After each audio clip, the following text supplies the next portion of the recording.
In this video, we will learn how to record an activity within the system's investigation records. Activities are the primary driver for your investigations within the system. You can think of an activity as the actions that you take in order to progress the investigation. Activities can take many forms throughout your investigation. For example, recording administrative documentation, visiting with a licensee, interviewing a potential suspect or victim, and educating a license holder are all examples of activities that may take place within the scope of your investigation. From the Activities tab, click Create to create a new activity. When creating an activity, a subject must always be selected.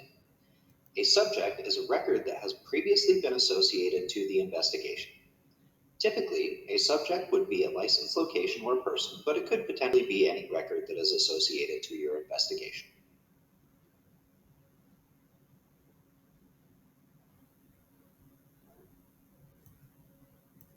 Once the initial activity information has been recorded, the next screen will ask you to add investigators which took part in the activity.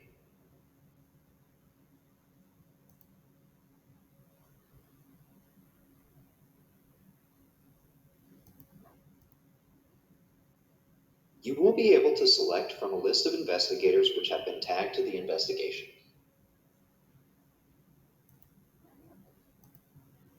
The next screen is the Activities Person screen.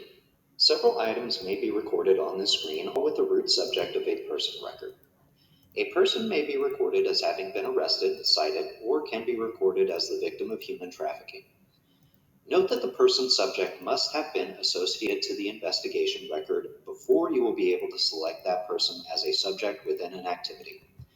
You should always associate all available person records to an investigation prior to creating activities that will involve that person record. New person records may be created from the Management Review module. Once you have selected your person record, fill out the information regarding the person relation, and you can select whether that person was arrested, cited, or was a victim of human trafficking.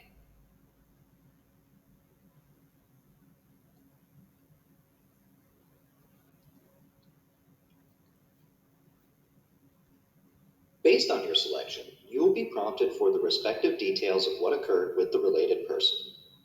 Fill out the required information and click Add Person.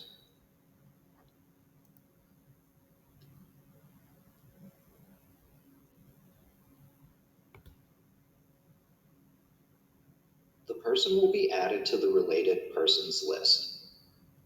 Once all of the related persons have been added to the related persons list, you can proceed to the evidence screen. On the evidence screen, you may add as many pieces of evidence as are needed to the activity. Adding evidence in this way follows the same general flow as evidence added independently of any activity.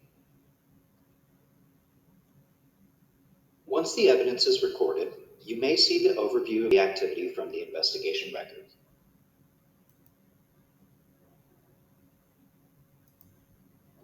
In this video, we learned how to record activities from an investigation record.